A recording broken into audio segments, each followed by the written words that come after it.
ഇസ്രായേലിന്റെ ന്യായാധിപനായിരുന്നു ശിംശോൻ.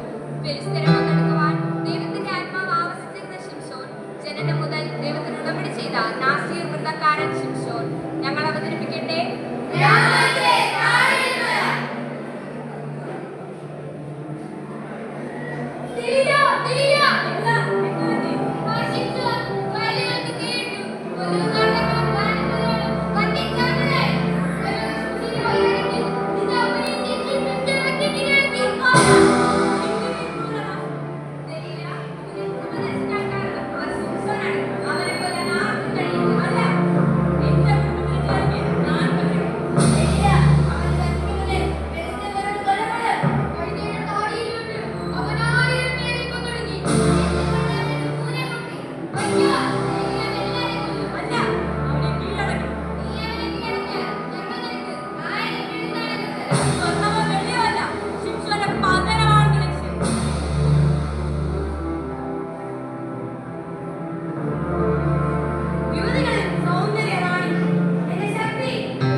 അവൻ സത്യം തുറന്നു പറഞ്ഞപ്പോൾ ദലീല ഫെലിസ്ത്യ നേതാക്കളെ വിളിച്ചു പറഞ്ഞു, ഇപ്രാവശ്യം കൂടി വരിക, അവൻ സകല രഹസ്യങ്ങളും എന്നോട് പറഞ്ഞിരിക്കുന്നു എന്ന് പറഞ്ഞു. അപ്പോൾ ഫെലിസ്ത്യ നേതാക്കൾ പണവുമായി അവളുടെ അടുക്കൽ എത്തി. അവൾ അവനെ മടിയിൽ കിടത്തി ഉറക്കി.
മുടിയിറക്കപ്പെട്ട ശിംശോനെ ദൈവം കൈവിട്ടു.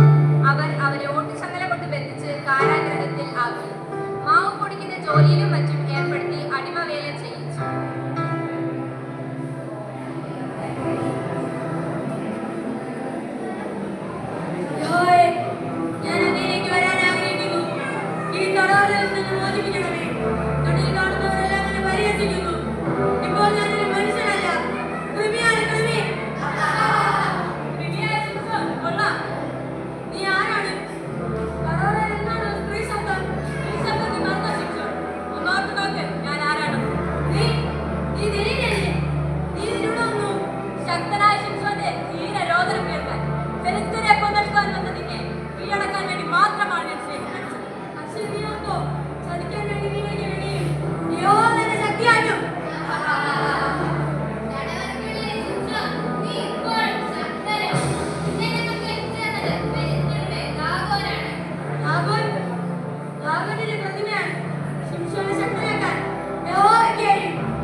കഷ്ടപ്പാടുകൾക്കും നൊമ്പരങ്ങൾക്കും പരിഹാരം നൽകണമേ.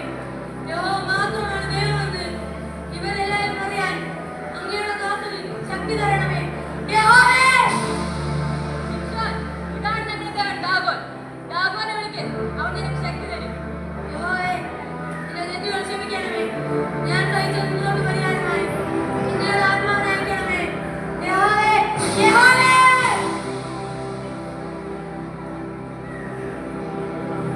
ജീവിതകാലത്ത് കൊന്നവരെക്കാൾ അധികം അവൻ തന്നെ മരണത്തിലൂടെ കൊന്നു.